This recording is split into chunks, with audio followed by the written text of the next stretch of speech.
이번 영상 히스토리 메이커스, 역사를 만들어가는 사람들. 여러분, 영어로 히스토리가 뭐냐면 히스, 스토리, 그의 이야기. 여기서 그는 누구냐? 예수 그리스도를 말합니다.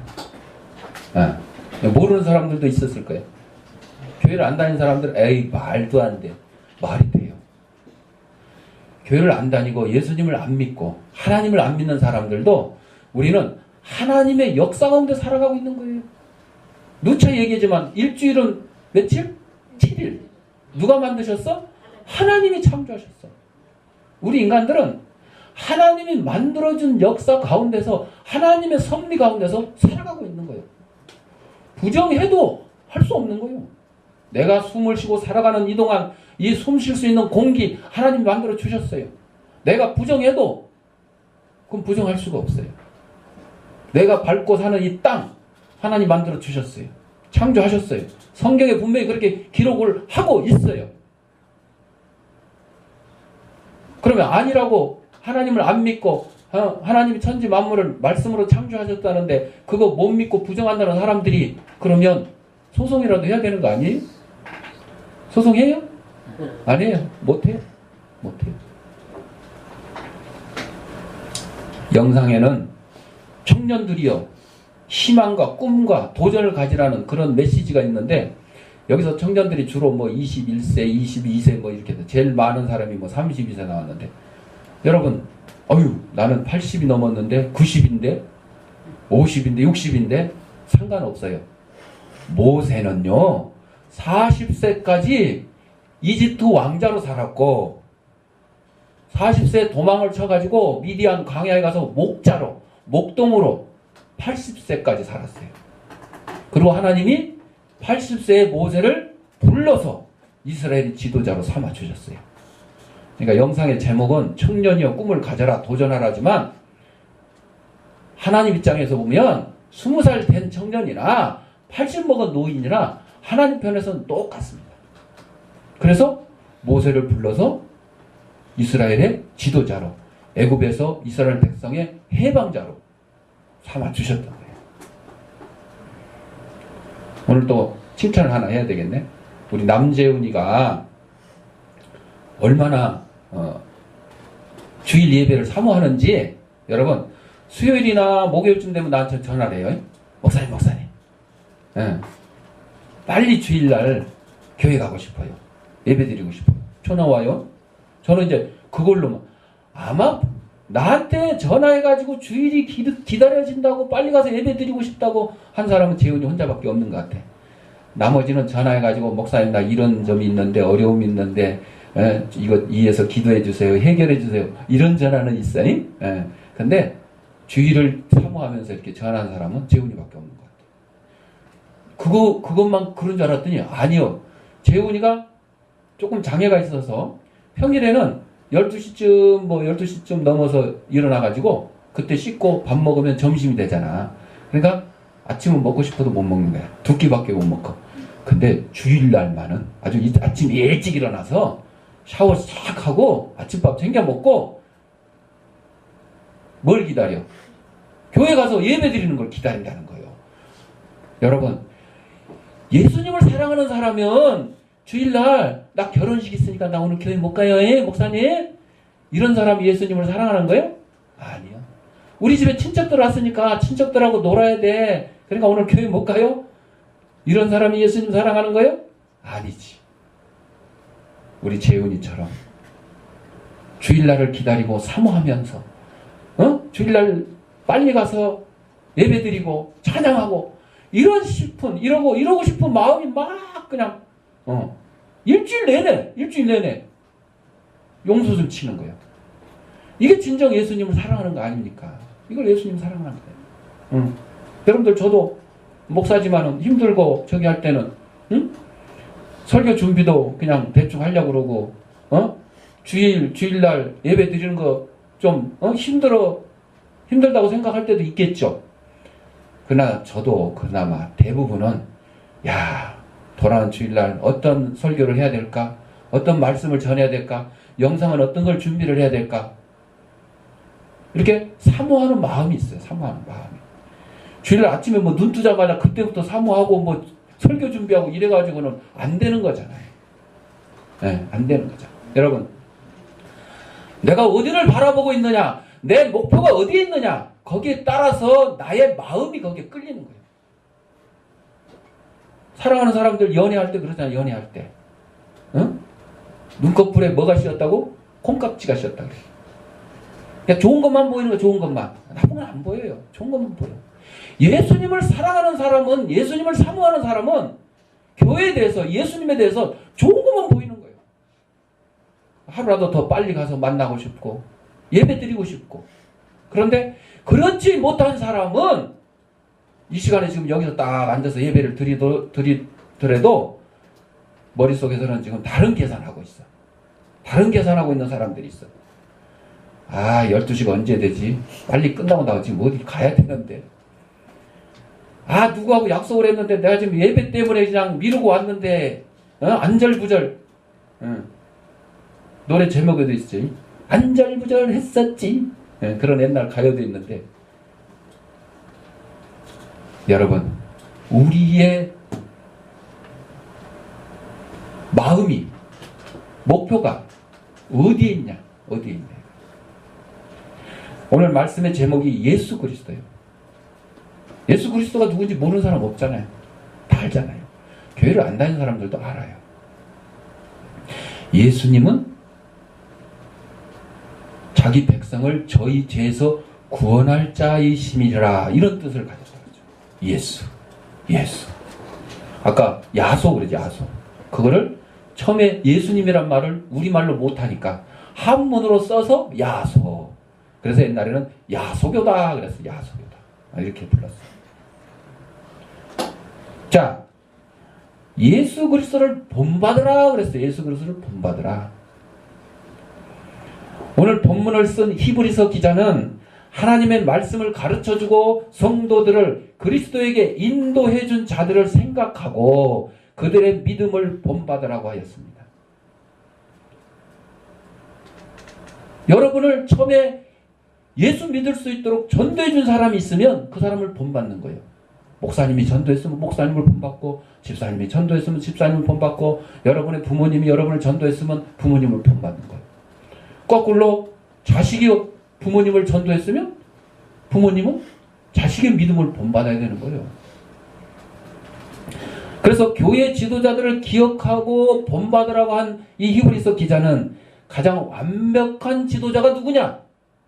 누구? 예수 그리스도다. 이렇게 소개하는 거예요. 여러분, 믿음의 조상들을 본받는 게 좋은데 그 중에서도 가장 본받아야 될 사람은 누구냐? 오직 예수 그리스도다. 우리 신앙생활이 그렇습니다. 여러분, 어떤 사람은 목사님이 설교를 잘하니까 그 목사님 계신 교회로 찾아가는 성도들도 있어요. 어떤 성도는 단순히 이 교회는 세계 최대 교회니까 내가 그 자부심 하나 가지고 이 교회를 나간다, 이런 사람도 있어요. 어떤 사람은 나를 전도해준 집사님 혹은 권사님이 참 인간적으로 얼마나 나를 잘해주고 선물도 많이 해주고 뭐 이것저것 챙겨주기도 하고, 야, 정말 인간적으로 내가 이 집사님 따라서 이 집사님 보고 그 교회를 간다, 이런 사람도 있죠. 근데 여러분, 믿음은 오늘 히브리서 기자가 말한 것처럼 오직 예수 그리스도를 본받아야 되는 거예요. 우리의 믿음의 선진들, 손양원 목사님이나 조기철 목사님의 순교에 대한 그 믿음을 본받는 게 맞기는 맞아요. 그러나 그분들도 결국은 누구를 본받았어요? 예수 그리스도를 본받았기 때문에 우리는 목사님 뒤에 계시는, 집사님 뒤에 계시는, 순교자 뒤에 계시는 예수 그리스도를 본받아야 되는 거예요. 그래야 진정한 믿음이 되고 진정한 신앙인이 되는 거예요. 그렇지 않고 목사님을 본받아서 목사님 따라서 신앙생활 했는데 목사님이 우리 목사님도 타락해네? 왜 저러지? 그러면 어떻게 돼요? 실망하게 돼요. 목사님 바라보고 신앙생활 하다가 목사님한테 실망하면 어떻게 돼요? 이제 목사님이 싫어서 어디를 떠나? 교회를 떠나는 거예요. 자기를 인도해준 집사님이 열심히 신앙생활 잘할 때는 좋았는데 어느 날 무슨 뭐 갯돈하고 관리가 돼갖고 뭐 갯돈을 띄어먹고 어쩌고저쩌고 했다네. 그러면 그때부터 또 실망을 해. 아이고 우리 집사님도 저렇구만. 내가 뭘 믿고 살아? 아니 예수님 믿고 살아야 되는데 그 집사님 믿고 신앙생활하다가 낙심하는 거예요. 그래서 교회를 떠나는 거예요. 이런 일들이 오늘날 너무너무 많습니다. 우리 주위에 너무너무 많아요. 그러니까 여러분들 예수님을 본받아요. 예수님만 본받아야 돼요. 그래서 우리 목사님이 사기꾼으로 예를 들어 감옥에 갇혔다. 그래도 내 목사님 때문에 교회 못 간다. 이게 아니야. 그 교회는 누가 계시니까? 예수님이 계시니까. 그 교회의 주인은 예수님이니까 내가 예수님만 본받고 신앙생활 하겠노라. 이렇게 신앙생활, 믿음을 지켜야 된다는 것이죠. 왜 예수님만 본받아야 되느냐? 예수님은 완벽한 지도자일 뿐만 아니라 어제나 오늘이나 내일이나 영원토록 동일하신 분이기 때문입니다. 우리는 이 땅에 존경해야 될 사람들이 많이 있어요. 위인들이 많이 있어요. 그러나 그들이 아무리 위대한 지도자고 위인이라고 할지라도 인간이기 때문에 한정돼 있어요. 한정돼 있어요. 권력도 한정돼 있고 지식도 한정돼 있고 명예도 한정돼 있어요. 한순간 타락할 수가 있어요. 그래서 우리는 인간을 영원한 지도자로 본받기에는 어렵다는 거예요. 그래서 우리 성도들이 궁극적으로 본받아야 될 딱 한 분은 예수 그리스도밖에 없다 하는 것을 기억하셔야 돼요.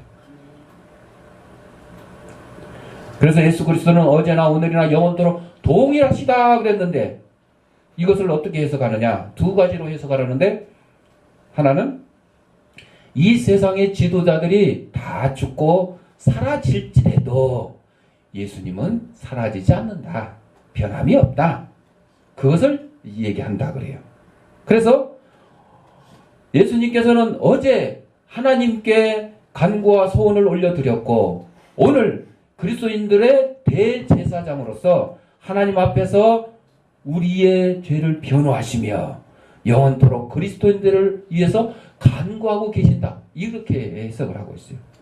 또 하나는 7절과 9절을 연결시켜주는 역할을 한다고 주장을 하는데 어제 과거의 지도자들이 그리스도를 믿음의 대상으로 삼고 그를 전파하였으며 오늘 수신자 공동체 우리 성도들이 어제 전함을 받은 하나님의 말씀을 이상한 가르침과 바꾸려고 하는 상태에 있으나 예수 그리스도에 의해서 주어진 구속이 영원한 것임을 상기시켜준다. 이렇게 또 해석을 하기도 해요. 나름대로 타당성은 있습니다. 이 세상의 지도자들이 다 없어지더라도 우리 예수 그리스도는 영원하신 거 맞죠? 또 예수님은 우리를 영원한 천국에 이르게 하시는 구속자, 구원자의 역할을 감당하고 계신다 하는 것입니다. 우리 주위에 보면 신앙의 연수가 오래되어 가지고 또 심지어 모태신앙, 어머니 뱃속에서부터 그냥 엄마가 교회 다니시니까 그냥 저절로 같이 교회를 다니게 된 거예요. 이제 모태신앙이라고 그러죠. 그런데도 그런 사람들이 믿음이 흔들리거나 교회를 떠나는 분이 있습니다. 저도 뭐 마찬가지로 모태신앙이죠. 어머니 뱃속에서부터 어머니가 교회 다니면서 다니기 시작했으니까. 근데 저라고 여태까지 믿음이 하나도 안 흔들리고 아주 막 꿋꿋하게 막 아주 그냥 축축축축 이렇게 성장했을 것 같아요? 그렇지도 않았어요. 저도 낙심하고 그럴 때가 있었어요. 그런데 다시 제자로 돌아오는 거예요. 다시 제자로 돌아오고. 그나마 믿음의 뿌리가 있기 때문에 그래요. 믿음의 뿌리가. 여러분, 이 꽃이 다년생 식물은 겨울 되면 추워서 이제 꽃잎이 마르고 가지가 시들고 우리가 보기에는 없어진 것 같죠. 그러나 내년에 봄이 되면 어떻게 해요? 뭐가 살아있으니까, 뿌리가 살아있으니까 다시 새싹이 돋는 거예요. 그거하고 똑같아요. 우리의 믿음도 그래요. 뿌리가 든든히 있으면 세상 풍파에 쉽게 흔들리는 것 같고 넘어지는 것 같고 쓰러지는 것 같지만 다시 오뚜기처럼 일어나서 주님을 향해 나아가고 있는 거예요. 이처럼 겉으로 보기에는 건실한 믿음의 주춧돌 위에 신앙이 세워진 것 같은 분들임에도 결국 신앙의 이기를 막게 되는 이유가 뭘까요? 약간의 외풍에도 흔들리고 조그만 환난과 고통이 따르면 믿음을 버리는 사람들 왜 그럴까요? 잘 먹고 잘 살고 잘 될 때는 예수님 믿는 것 같은데 조금만 힘들고 어려워도 핍박을 당해도 주님을 떠나는 그런 사람들 왜 그럴까요? 그것은 바로 믿음의 주요 온전케 하시는 예수 그리스도에 대한 믿음이 결여됐기 때문에 아까 말씀드린 대로 어떤 목사님만 따라다니다가 어떤 집사님만 따라다니다가 누구만 따라서 신앙생활하다가 누구만 따라서 교회 다니다가 그 따라다니는 사람들이 쓰러지니까 따라다니는 사람은 같이 쓰러지는 거예요. 전쟁터에서 지휘관이 앞에 서서 나를 따르라 하면서 전쟁에 나가면 병사들은 용감히 따라 나갑니다. 그러다가 지휘관이 총에 맞아 딱 쓰러지면 어떻게 돼요? 병사들은 사기가 확 꺾여버려요. 싸울 마음이 없어요. 이순신 장군이 노량해전에서 적의 화살에 맞았잖아요. 그러니까 빨리 가리고 나의 죽음을 알리지 마라. 왜? 장군이 적의 화살에 맞아 쓰러졌다 죽었다 그러면 병사들의 사기가 푹 꺾이는 거예요. 싸울 수가 없어요. 이길 수가 없어요. 여러분 군인이 아무리 많고 무기가 아무리 좋아도요 이 사기가 없으면 싸우려고는 의욕이 없으면 아무 소용이 없는 거예요. 아무 소용이 없어요. 그래서 모태신앙이고 신앙의 연조가 몇십 년이 됐어도 세상 풍파에 휩쓸려서 믿음을 버리거나 교회를 떠나는 사람들은 바로 믿음의 주요 온전케 하시는 오직 예수 그리스도에 대한 참 믿음이 부족해서 그렇다는 거죠. 그래서 오늘 우리는 이 예수 그리스도에 걸어간 성호를 살펴보면서 우리의 흐트러진 믿음 새롭게 정립해보는 그런 시간이 되어야 되는 거예요. 아, 이제 서론 끝났네. 아이고, 본론 언제 가나? 여러분, 저는 뭐 서론 한 만큼 본론을 뭐 많이 하고 그러지는 않은 거 아시죠? 예. 바로 그냥 서론 속에 결론 다 들어있어요. 다 들어있어요. 그 최후의 만찬 그림에 보면 이 레오나르도 다빈치, 혀가 잘 안 돌아가네. 레오나르도 다빈치 43살 때 이 밀라노 성당에 이 최후의 예수님의 최후의 만찬 그림을 그려달라는 부탁을 받고 온갖 정성과 심혈을 기울여서 완성을 했어요. 그리고 12제자가 6명씩 양쪽에 있고 중앙에 예수님이 오른손에 잔을 딱 들고 계시는데 등김에 또 한 잔 해야지.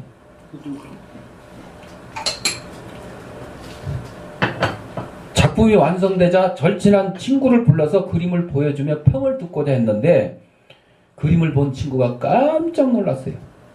아주 최대 걸작품. 자기가 여태까지 본 그림 중에 아주 최대 걸작품이 나왔어요.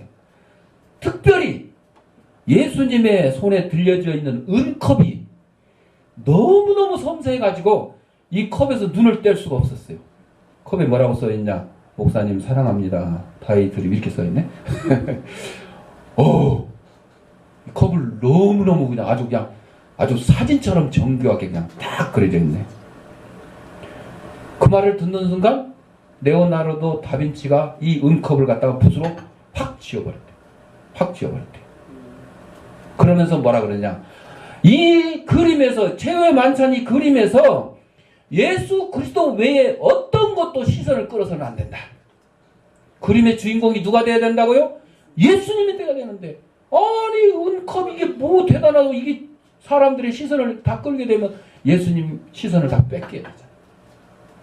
예수 그리스도가 중심이 되어야 된다 하면서 그 자리에서 은컵을 쥐고 말았대요. 그러니까 지금 최후의 만찬에는 그 은컵이 없어. 자, 여러분, 우리의 생활도 그렇습니다. 예수 그리스도가 우리의 중심이 되어야 돼요. 우리의 삶 가운데서 예배 드리러 와서만 예수님이 중심이 아니라 여러분의 삶 가운데서도 중심이 돼야 돼요. 운전하다가 옆 사람과 껴들기 이거 시비 걸 일이 생길 때도 예수님이 중심이 되면 어떻게 되겠어요? 시비하고 있겠어? 싸우고 있겠어? 아니야. 양보하게 되죠.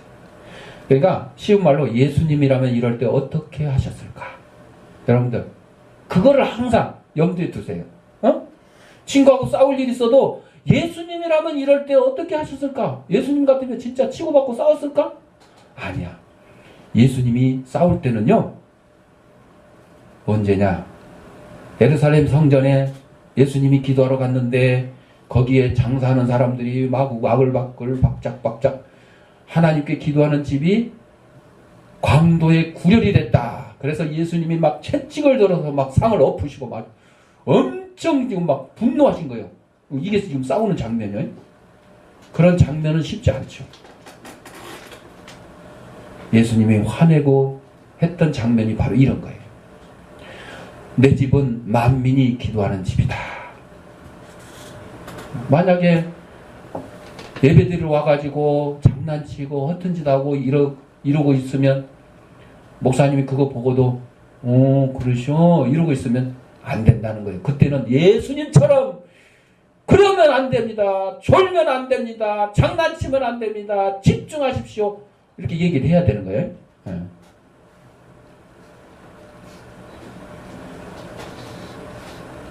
그래도 못 알아듣는 사람은 너무 일찍 일어났어. 재훈이는 그냥 아주 일찍 일어나서 목욕 제기를 하고 그래가지고 정신이 바짝 드는데 우리 지아는 너무 많이 일찍 일어났나 봐. 배가 고파서 일찍 일어났대. 자,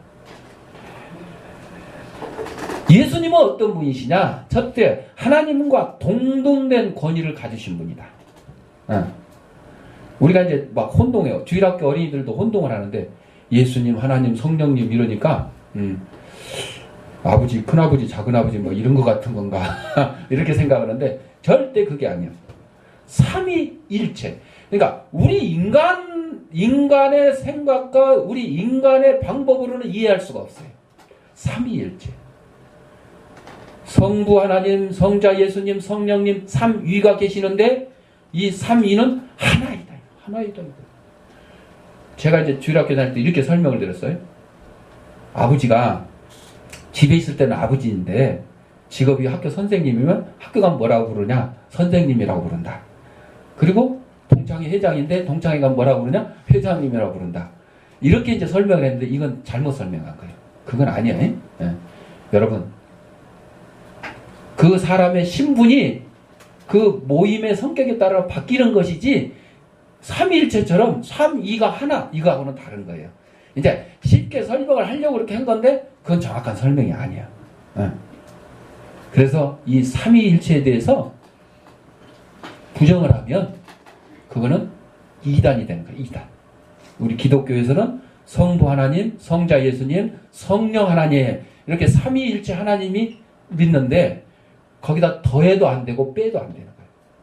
빼는 데가 어디냐? 유대교. 유대교는 지금도 성부 하나님만 믿어요. 구약에 나오는 여호와 하나님만 믿어요. 그러니까 기독교에서 보면 유대교는 이단이죠. 이단이죠. 더하는 데는 어디요? 맨날 얘기하는 것 같아. 천주교. 뭘 갖다 더해? 성모래, 성모.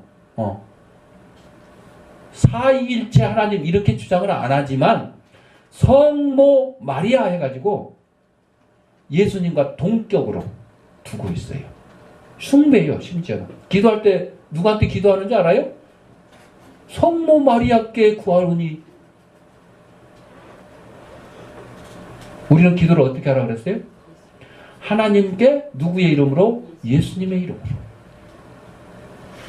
자, 하나님과 동등된 권위를 소유하십니다. 그래서 주 하나님, 주님, 주 예수님, 이 주자란 말은 절대적인 권위를 행사하며 영원히 존경받으실 하나님을 나타내는 거룩한 단어입니다. 그런데 성경에서 이 단어가 성부 하나님과 성자 예수님께도 그대로 적용되고 있다는 사실에 우리가 주의를 해야 돼요.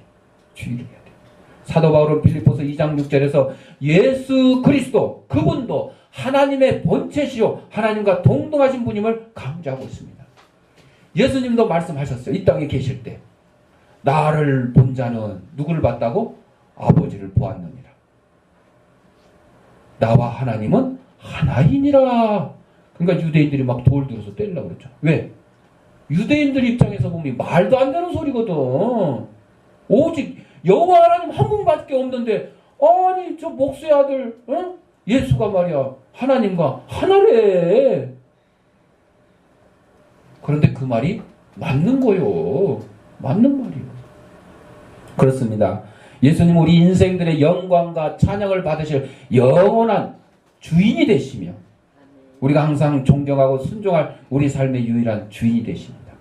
따라서 우리가 그리스도 예수님을 주님으로 인정하느냐 인정하지 않느냐 여기에 따라서 우리의 운명이 완전히 바뀌게 되는 거예요. 예수님을 주인으로 섬기는 사람은 천국 백성이 될 것이고 예수님을 주인으로 섬기지 않는 사람은 지옥 백성도 아니지 뭐 그냥 지옥 떨거지들이 되는 거지 뭐 백성이라고 할 수도 없잖아.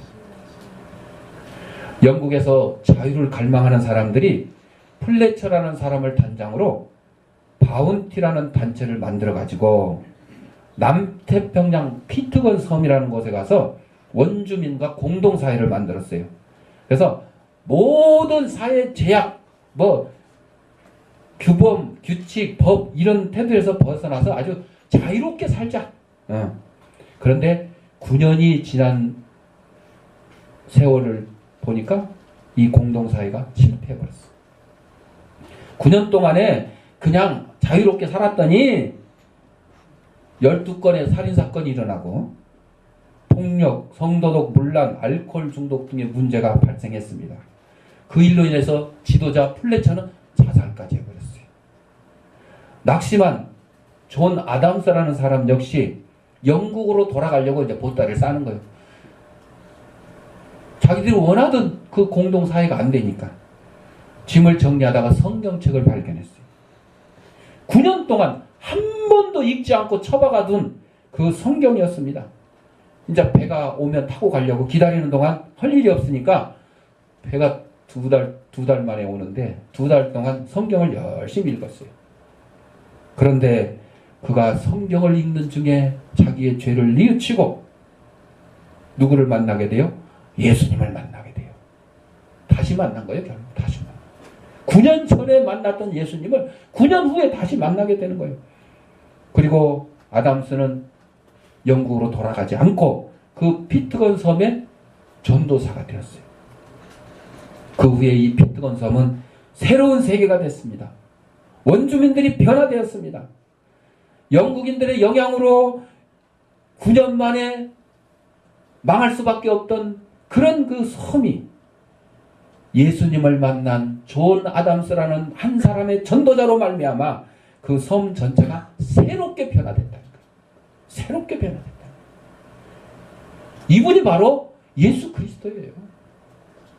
세상의 어떤 과학 기술로도 치료할 수 없고 회복시킬 수 없는 그런 것을 누가? 예수 그리스도가 바꿔주신 것입니다. 그래서 예수 그리스도는 하나님과 동등된 권위를 가지신 분이고 또 하나는 만유의 주관자가 되신 분이다. 예, 태초에 말씀이 계시니라. 이 말씀이 하나님과 함께 하셨으니 곧 그 말씀이 하나님이시니라. 여기서 말씀은 예수 그리스도를 말하는 거예요. 로고스 헬라어로.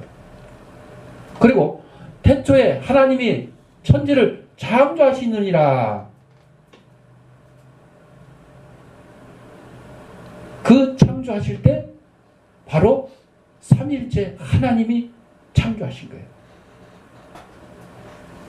그래서 성경에 보면 우리가 이렇게 하나님이 말씀하실 때 우리가 이렇게 복수로 표현한 부분이 있어요. 그래서 그거를 삼일째 하나님의 표현이라고 해석을 합니다. 우리가.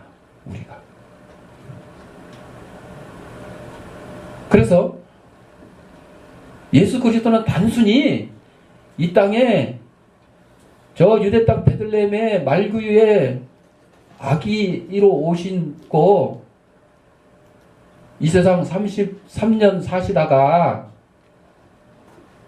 병자를 고치시다가 죽은 자를 살리시다가 배고픈 자에게 먹을 걸 주다가 십자가에 매달려 돌아가시고 사흘 만에 부활하시고 40일 만에 승천하시고 끝! 이게 아니라는 거예요. 이 땅에 오시기 전부터 계셨던 분이에요. 삼위일체 하나님이시니까. 또 성령님도 마찬가지죠. 예수님이 떠나가야 보혜사 성령을 보내주시겠다고 약속을 하셨고 성령님이 오셨잖아요. 그런데 그러면 이 성령님은 성부 하나님 시대, 성자 예수님 시대 그때는 안 계셨느냐? 아니요, 계셨어요. 예수님이 요단강에서 세례 요한에게 세례를 받을 때에 하늘이 열리고 성령이 비둘기같이 사랑하는 내 아들이라. 그러니까 거기에 보면 딱 삼일째 하나님 다 나오는 거예요. 예. 세례받는 예수님, 음성으로 나타나신 성부 하나님, 비둘기같이 나타나신 성령 하나님. 그래서 예수님은 만유의 주관자가 되시는 거예요. 주라는 것은 어떤 물건이나 인간에 대해 절대적인 소유권을 가진 자를 가리킬 때 사용되는 말이 주인. 그래서 예수 그리스도를 주인이라 부르는 것은 만물을 창조하신 창조주이시며 만물을 친히 경영하시는 경영자이시며 만물을 통치하시는 주권자, 이런 의미를 가지고 있는 거예요. 지금도 온 우주 만물이 그냥 지 멋대로 막 돌아가는 것 같지만 하나님이 다 조종하시는 거예요. 조종하시는 거예요. 우리처럼 자동차 운전할 때 우리가 뭐 핸들 틀고 악셀라들을 밟고 기아를 변속하고 이렇게 해야 가는 거지만 하나님은 그렇게 하는 게 아니고 그냥 말씀으로만, 천지 만물을 말씀으로만 창조하신 분이 천지 만물 운행하는 거 말씀으로만, 아니면 하나님의 그냥 생각으로만, 이렇게 했으면 좋겠다 이렇게 하나님 생각만 하셔도 그대로 그냥 만물이 따라 움직이는 거예요. 따라 움직이는 거예요. 이스라엘 백성이 애굽에서 430년 동안 종살이 할 때는 이스라엘 백성 입장에서는 얼마나 참 괴롭고 힘들었겠어요. 처음에는 아마 그랬을 거야. 노예 생활 할 때부터 한 일주일만 하면 해방 안 되나? 한 달만 있으면 해방 안 되나? 1년만 있으면 해방 안 되나? 10년 있으면 해방 안 되나? 아니 100년이 지나도 해방이 안 되네. 해방 안 되나? 몇 년? 430년. 그런데 하나님께서는 우리 인간에게는 430년이 긴 시간이지만 하나님께서는 그게 그거요. 하루가 천년 같고 천년이 하루 같으니까 차이가 안 나는 거야. 하나님 편에서 보는. 그래서 하나님께서 이제 이스라엘 백성을 애굽 땅에서 구원할 때가 됐구나 해서 모세를 지도자로 삼아주시고 해방을 시켜주시는 거죠. 해방도 그냥 한 번에 딱 해방시키면 좋은데 10가지 재앙을 딱 통해서 하는 거예요. 여러분들 그런 그 성경의 역사를 볼 때마다 항상 느끼는 게, 여러분들, 그래서 우리 성도들은 고난과 연단 받는 게 유익이라는 거예요. 만사형통이 유익이 아니고 고난 받는 게 유익이에요. 여러분, 아무 일 없는 사람이 신앙생활 하면서 뭐 감사할 일이 별로 있을 것 같아요? 아무 일 없는 게 그게 감사한데 안 해. 그런데 여러분, 사고 나가지고 다리 하나 부러지면 그때 이제 감사 나오는 거예요. 이거는 제대로 주만 바라보는 믿음을 가진 사람들의 믿음의 기준에서 얘기하는 거예요. 그렇지 않은 사람들은 다리 하나 부러진 것도 하나님 앞에 불평하고 원망할 거예요. 그때 뭐라고 감사하느냐? 아이고 하나님, 제 목숨 안 가져가시고 다리 하나만 가져가시니 감사합니다. 이렇게 나오는 거예요. 고난과 연단이 우리 그리스도인에게는 유익이란 얘기예요. 그래서 이스라엘 백성이 오직 하나님만 섬기겠노라 하는 이유가 그겁니다. 430년 동안 애굽에서 옥사를 해도 종사를 해도 구원해 주셨고, 그걸로 끝이에요? 아니요. 바벨론에 70년간 포로로 살아서 포로 생활을 했어도 하나님이 다시 되돌려 주시겠다 하고 회복시켜 주셨어. 그래서 감사할 거예요. 만유의 주관자가 되시는 예수 그리스도가 있기 때문에 그렇습니다. 그래서 예수 그리스도를 주로 모신 자에게는 결단코 부족함이 없이 항상 풍요로운 인생을 살 수 있고, 또 언제나 두려움 없이 평안하고 담대한 마음으로 인생길을 갈 수 있을 것입니다. 잘 먹고 잘 살아서 평안한 게 아니고요, 고난과 역경이 닥쳐도 풍랑이 몰아쳐도 두려움이 없는 거예요. 왜? 예수 그리스도가 나의 주인이 되어주신다. 예수 그리스도가 나와 함께 하신다. 그 믿음이 있기 때문에 그렇습니다. 진실로 신앙생활의 승리를 위해서는 무엇보다 자신이 믿고 의뢰하는 예수 그리스도에 대한 온전한 이해와 올바른 신앙 고백이 있어야 됩니다. 그리스도 예수를 어떤 분으로 이해하고 찬양하느냐에 따라서 그의 신앙의 성패가 좌우되며 그의 현재와 미래가 결정될 것이다 하는 사실을 깨닫고 오직 주님만 바라보고 천국에 이르는 저와 여러분들이 되시기를 바랍니다. 기도하겠습니다. 사랑하는